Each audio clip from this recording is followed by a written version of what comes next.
Okay, good afternoon. Welcome to I don't know, the 11th session, I think, of these English coaching sessions with BorgWarner people. Um, yeah, because next week is the last one, Monday, the 2nd of August, could be number 12, if I'm right. Well, the important thing is that today is the last before the last. So the one before the last, and the next week is the last. And I wanted to tell you something. Remember that the previous weeks I have been telling you about the Super Challenge as this most important experience for closing the program, to evaluate your progress, to live a very realistic and fun experience. And I think that the best way that you can live the Super Challenge is to do it the same day and the same time that we have been doing these webinars, Monday at 1 o'clock, because I think that it can be easier for you to organize your time if in the last weeks you have been leaving this time for the webinar. It should be a good time also for the Super Challenge. But at the same time, I know that this time is not good for other people that are not here with us every Monday. So we are open to create more than one session for the Super Challenge.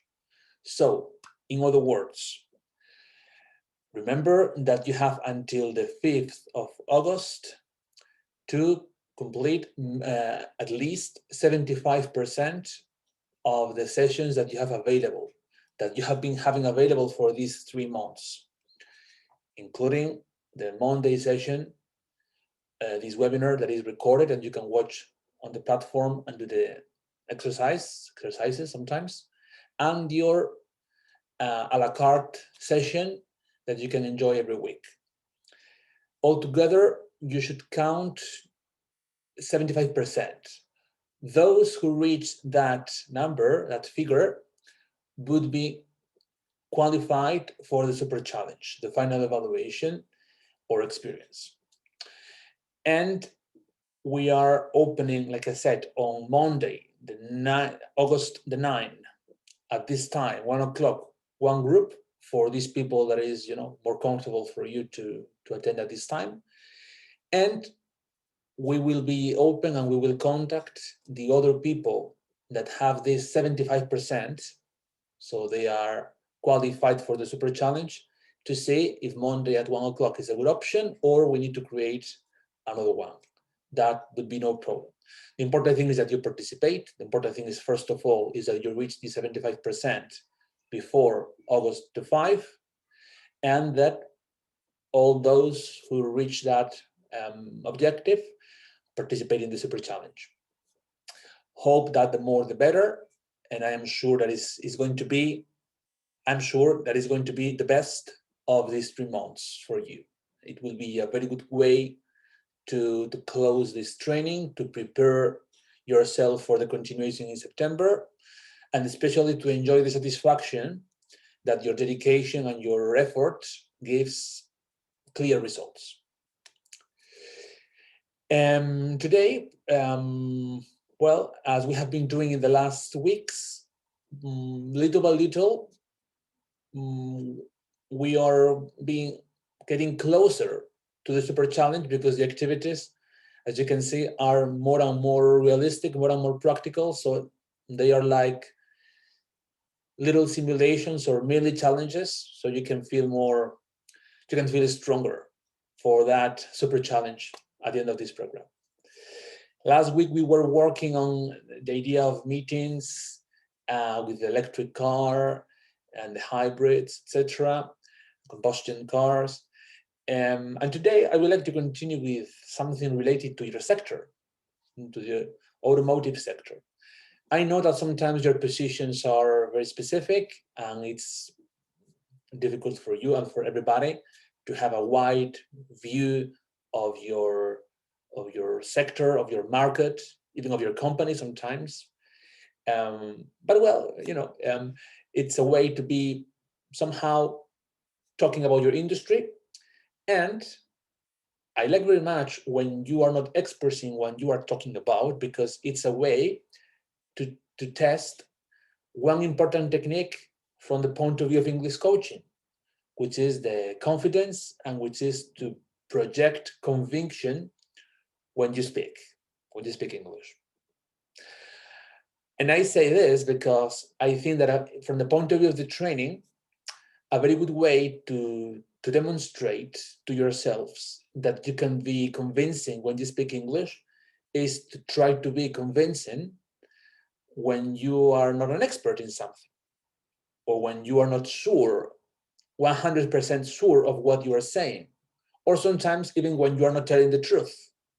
Because if you can sound convincing when you are not telling the truth, or you don't have totally under control the topic that you are talking about, when you talk about something that you really master and you really are an expert on, then it will be much easier and natural to sound convincing. So, yeah, I think that nobody else is joining for now. So let's just start with the people that we have online.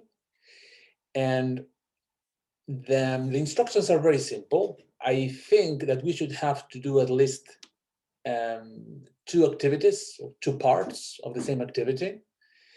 And in the first one, I am sharing a link. Yeah, I think it's easier to give you the link, because if I share my screen, perhaps the connection is poor. So I share with you the link on the chat. And if you're watching the recording, you should find also the link on the chat box. And in this chat box, in this link, you will see the results of customer satisfaction survey, America, in the United States, about different brands of cars. And from 0 to 100, you will see the ranking of the top, perhaps the top 20, top 25, something like that, brands with the highest scoring, and the average, and also the comparison with the previous years. So I will give you now, the link, 1 minute to take a look at it. And as an introduction, as a warm-up activity to break the ice, I just want to know, in this case, Martin and Andrea that are connected now, your first conclusions, or if there is something that you find surprising or that attracts your attention in this chart, okay? So here you are, the link. And of course, everybody watching this recording, do the same, open the link, take a look at this ranking, at this scoring of the different users of different brands, evaluating the customer satisfaction with this, in the American population. Here you are the link.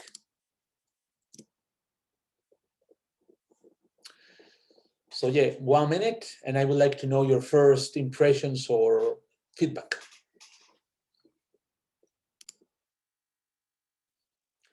Okay, so just your first impressions. Martin, for example, after taking a look at this chart, is there anything that really you find surprising, interesting? What could you take? What could you say?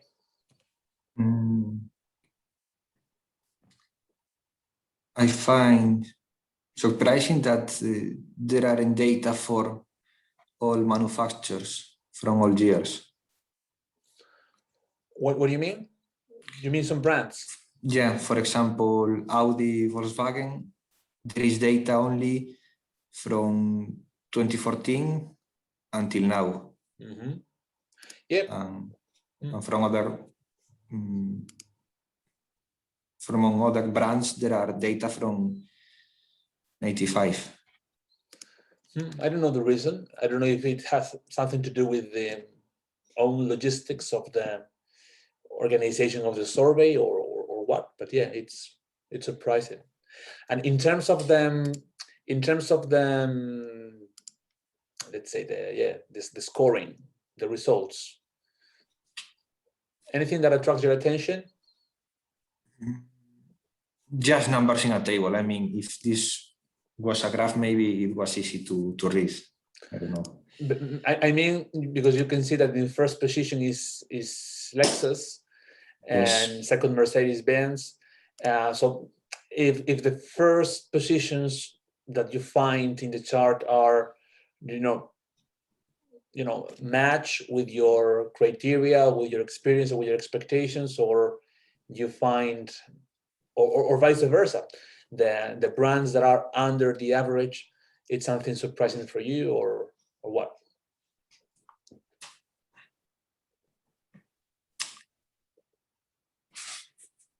I don't know. I mean, there are brands that I know and others that I don't know. Mm-hmm. So, Okay. yeah, I mean, I don't have anything to say about this. Okay. Andrea, what about you? Your case?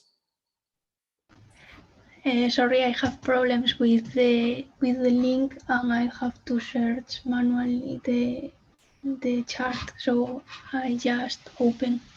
Oh, it. really? Oh, okay. Yes, I don't know, but say me that I leave from Zoom and open the general page of the web, not the table. But now I can see. And Okay. anything that you would remark, or nothing special?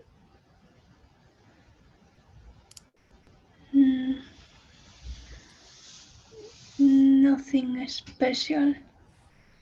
Okay. Well, interesting. This is an example of when you have some information before you, and it's not easy to say something especially relevant, because perhaps you don't know enough, or you just don't have something to say. But today, I want to work on that. When you don't know what to say, when you don't have information or interest or experience or whatever in something, but people expect from you to say something and to talk. Or, like I said before, as a test, as a game, to see how convincing your English can sound, even in this extreme situation when you don't know what to say. Not because it's a good quality, don't get me wrong, it's a way to practice in difficult conditions the confidence, to see that even in the difficult situation you can sound confident, but to use this confidence in situations when you know what you're talking about. So we are going to imagine now a situation now. Martin, please choose one of these brands, any brand of the chart, and tell me which one. And Andrea, please, the same. Okay, for example, Volkswagen. Okay. And Andrea? Mazda. Mazda, okay. Well, imagine that you work for both companies. Actually, we can say that you are the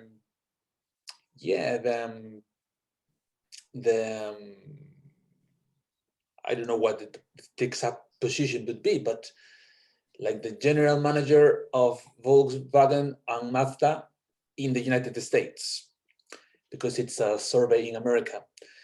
And you have to report about that to the board of the company, from a global point of view. And you have chosen two brands that are not over the average. Technically, they have the same scoring than the average. But for example, I can see that both of them have lost points in the last decade. So Imagine that you're in a meeting when you have to present these results and, let's say, justify them and try to send a message to the board. And what message? This is the first thing that you have to decide, which is a message of optimism, a message of I can explain this, what to expect in the future. I don't know. This is something that you have to decide. You have to decide, first of all, what message you want to send in that fictional meeting that we are having. And you have to elaborate the arguments aligned with this message. If it's a message where the priority for you is to explain why there are other brands over you, or you have lost points in the last years, then you need arguments for that. If your message is more focused on how to change the situation in the future, you have to find arguments to explain your plan and to defend that it's a useful plan to change the situation.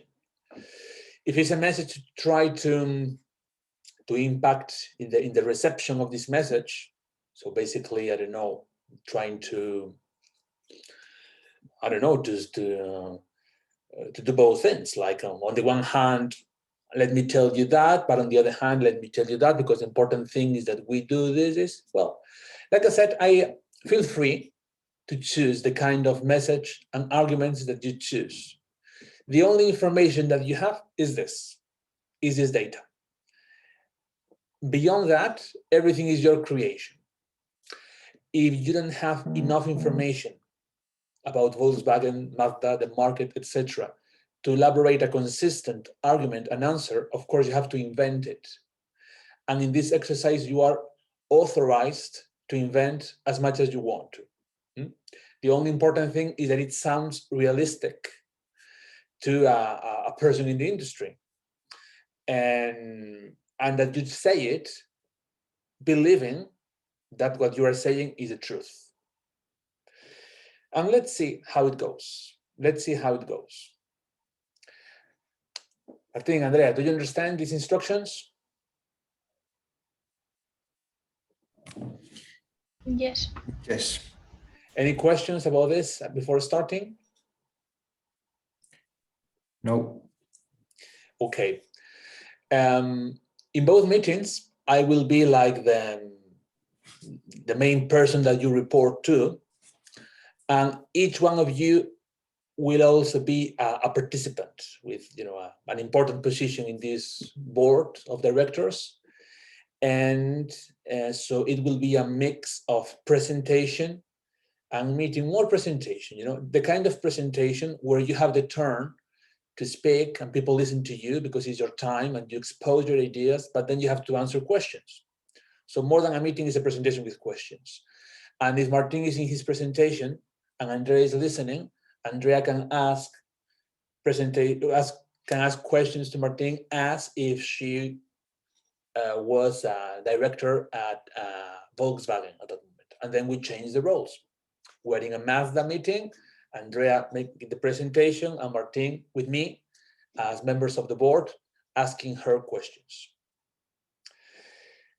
And that's all. That's what I want to work today with you. This presentation, this concept of presentation, short presentation, mini presentation with questions, something dynamic. And in the end, the idea to try to put into practice the main principles of English coaching applied into one more realistic situation.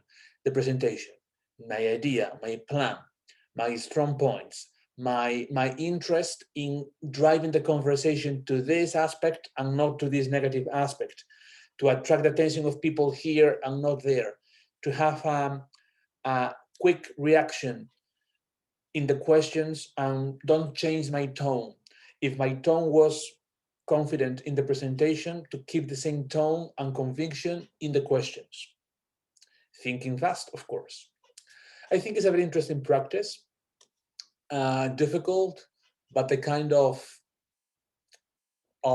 workout for your English muscles. And I'm sure that if you can pass an experience like this, you are much prepared in the future to defend anything in real situations when you know perfectly what you're talking about.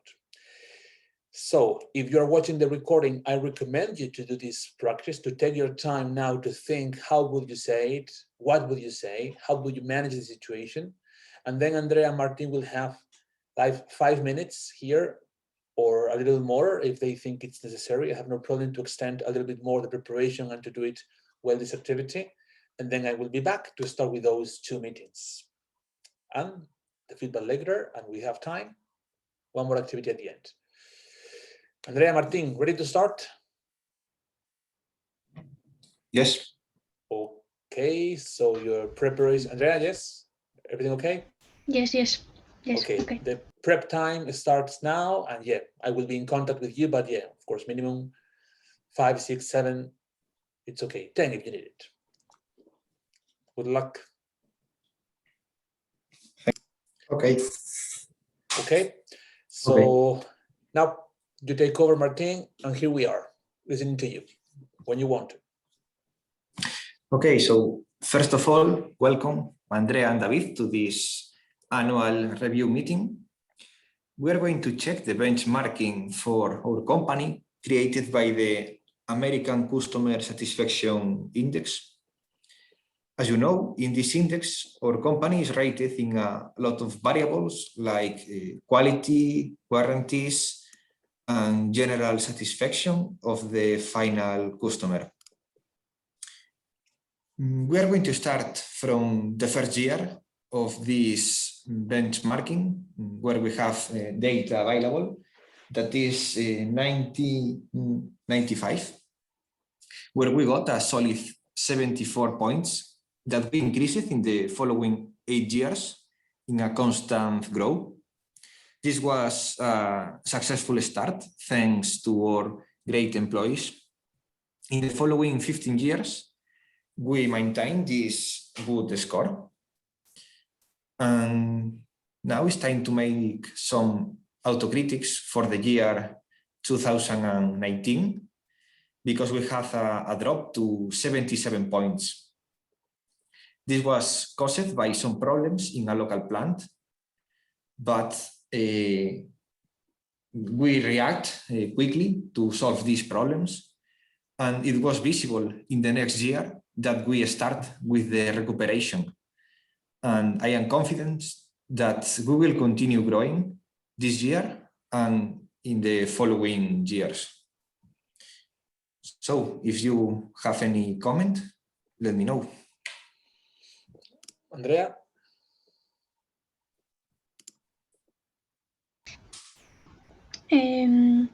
If we have another problem with the company, do you think that in the future we can upper as now this situation or not?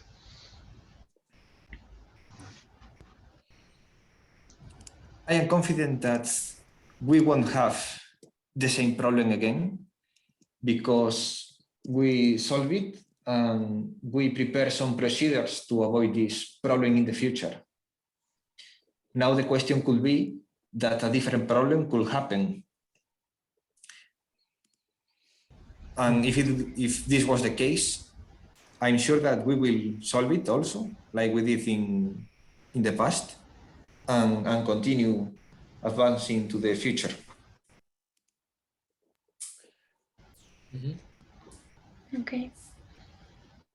Martin, when you said that this drop of the customer satisfaction those years was caused by a problem in a plant, you said? Yes. What do you mean?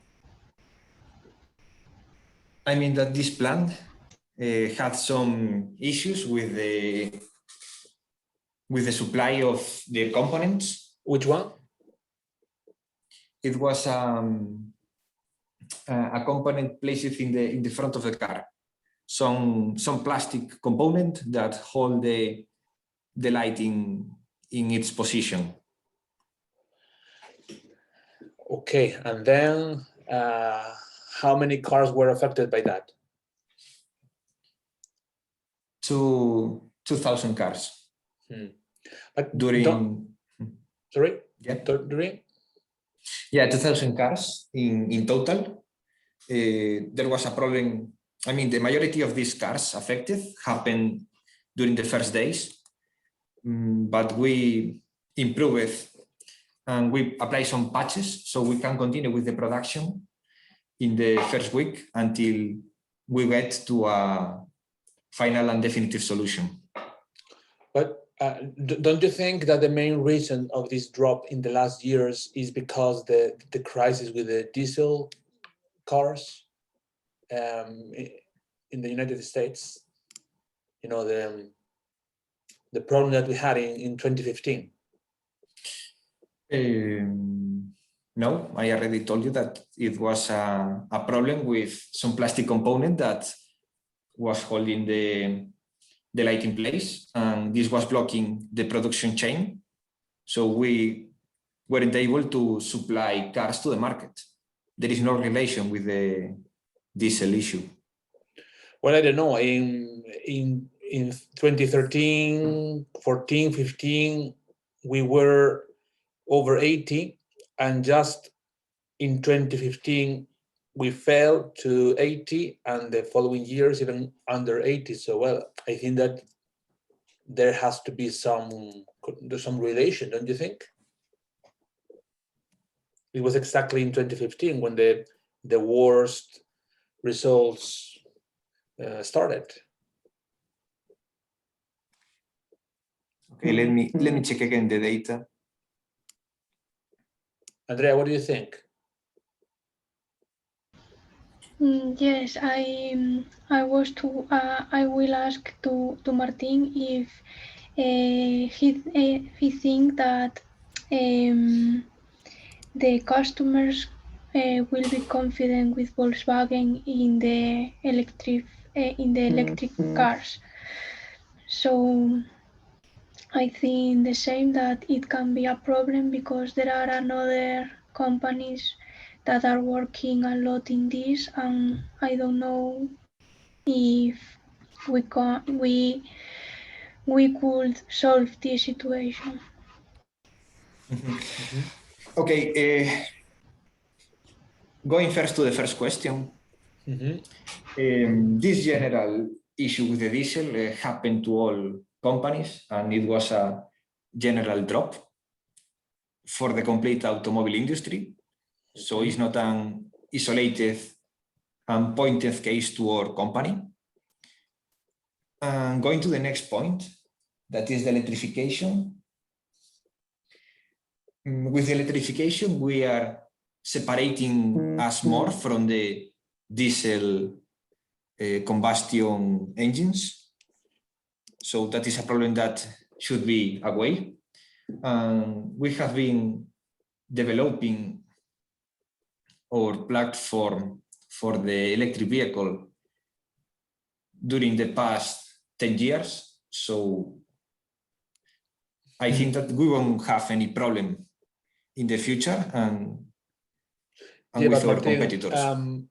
Audi, that is in our, in the same group, last year was 5 points ahead, and it's true that now they lost 2 and we won 1, so now we are closer, 80, 78. But how can you explain this important difference between Audi and our brand? Because Volkswagen is the main face from the company, and it's more related to the development of the engine. So this issue with the diesel was more pointed towards Volkswagen than Audi. So we work as a shield for Audi. I understand. As you said, we are increasing in this past year, and they are decreasing some positions. Okay, Martin, thank you very much. Anything else, Andrea, that you would like to ask him? No, I don't have more questions. Okay. Well, so now let's travel to Japan, I think, and let's go to Mazda headquarters. and Andrea is also making a presentation, in this case to Martina and I, commenting on the results of this survey. Andrea, ready? Yes.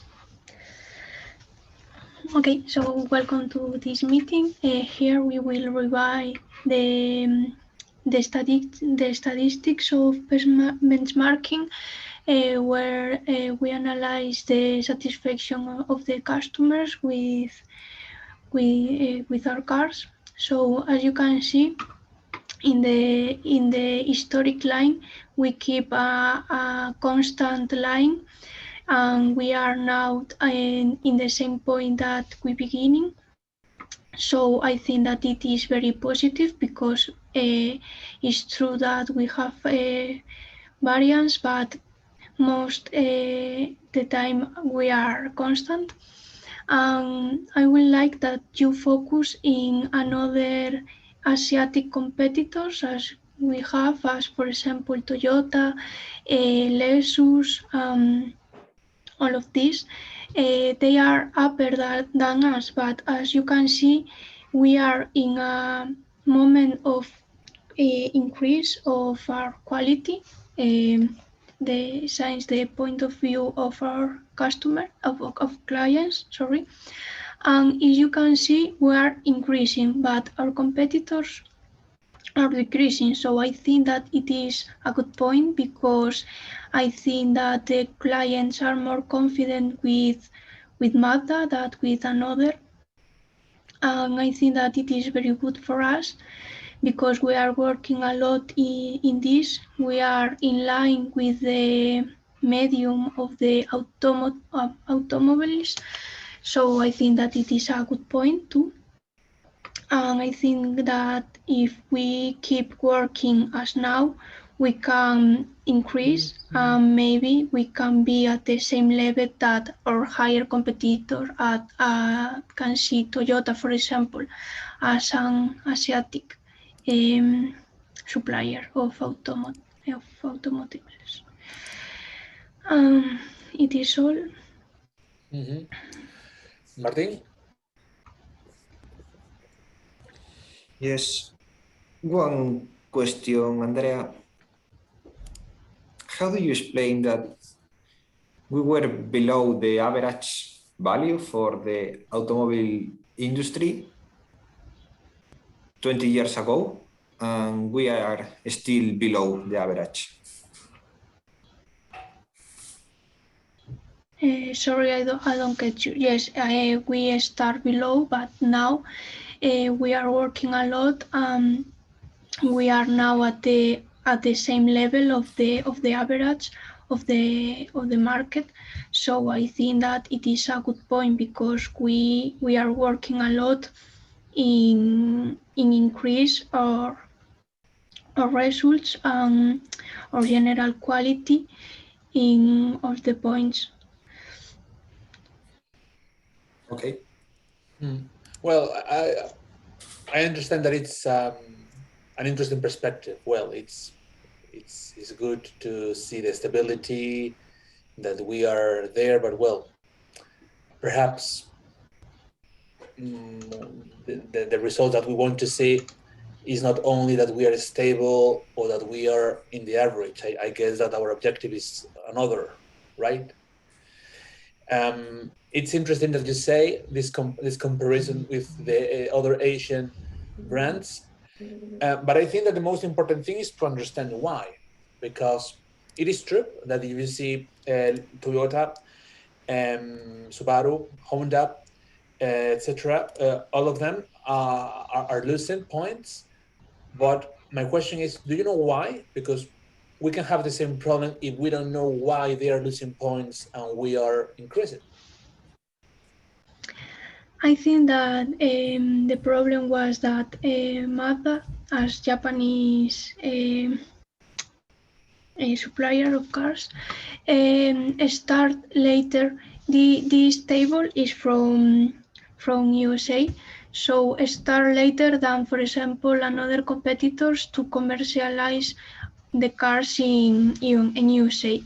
The first problem of this was that the components, when we have some problem in the car, the components are only manufactured in Japan. So the cost of these components was very high. But now we are working in this. We don't manufacture the parts in Japan. We manufacture the parts also in USA. So we reduce the cost of the parts. It is a very good point for us. And I think that it is the reason to increase to now go ahead and have better qualify. Yeah, but that explains our increase. But my question is, why is Toyota, Subaru, Honda, etc., losing points? Because from the benchmarking point of view, we have to learn from them and from their mistakes. Yes. I think that now, as we are closer of our clients for the spare parts and all of this, I think the clients are more confident with us. Maybe can be feel that the cars are better and like more the aesthetic, and Toyota maybe are reducing their quality in their cars now. I don't know the reason, but I think that it is a good point that we are working. For example, we have a new line of gasoline engines, more efficient, that will reduce the contaminants. So I think that now, with the situation of the general situation of the world, I think that the customers like this, that I don't like an electric car, but I like that if I buy an engine of a gasoline engine, we reduce the emissions, no? So I think that it is a good point that Toyota are not working in this. Toyota are more working in another point of view, for example, more electric cars. And I think that the clients are not confident now with the electric cars and try to keep the gasoline engines. Martin, anything else? One more question? No more questions from my side. No. Okay, so let's close the activity here. I think that for the three of us, at least for me, it has been playing the role, because I have no idea, of course, about this industry and what I was talking about. But like you, I was trying to be in my role, and I was trying to, at least to sound according to the expectations in terms of what I said and how I was saying that. So I was one more playing this game with you. Martin, Andrea, from your point of view, how did you see yourself in terms of what is your own evaluation about how much you were in your role from the beginning to the end of these mini presentations? Martin, for example? Acceptable. Tell me why. What were the points that you feel proud of, like the positive sense?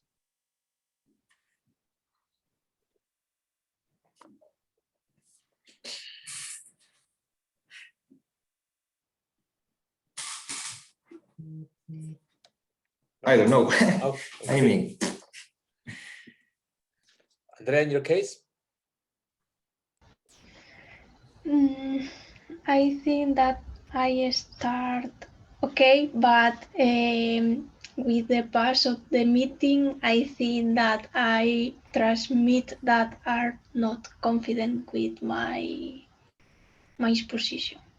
Well, it is true that there was a moment when you said, I don't know the reason.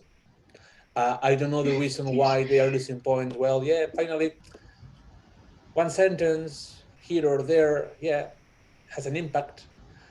But in the end, there's something that is not the words, which is the tone, the attitude, the how your voice sounds, that also counts. It's not the same saying, I don't know, I'm sorry, in the middle of a very fragile speech, or I don't know, I'm sorry, in the middle of a very consistent, credible speech.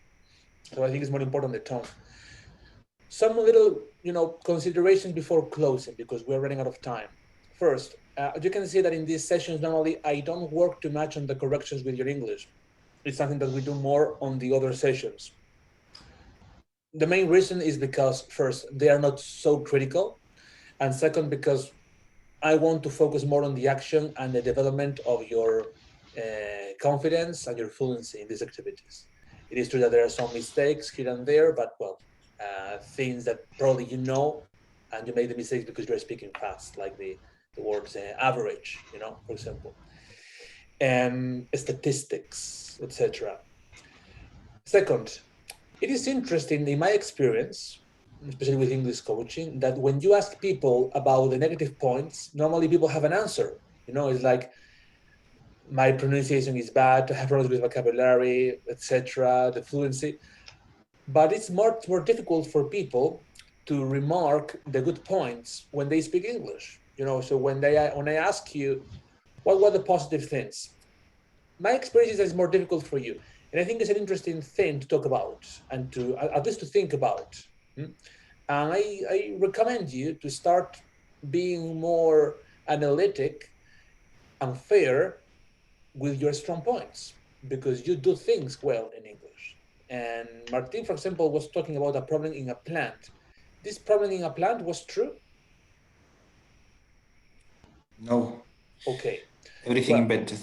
Everything was invented. The fact of inventing, improvising information at the same time you're speaking English is not easy.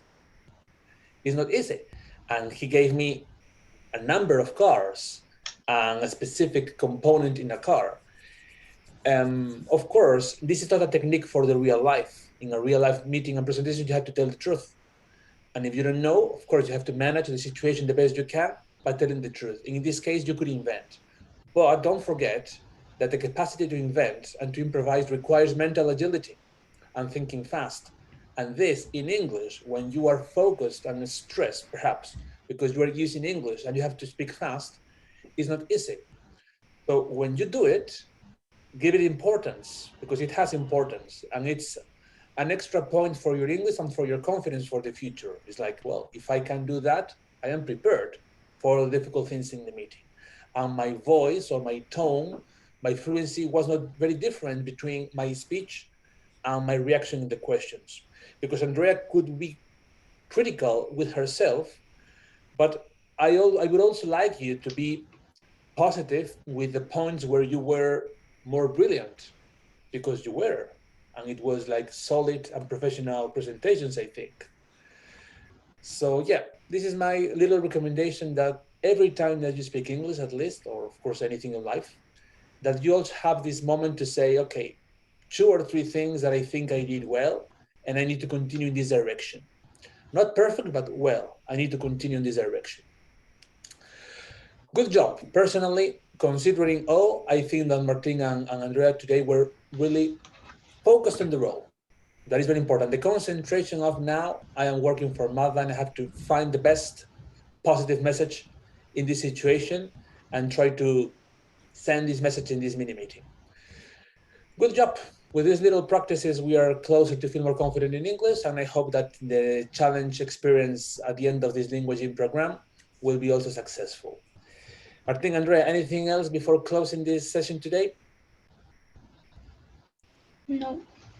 No? Okay. Well, good job. Have a good week.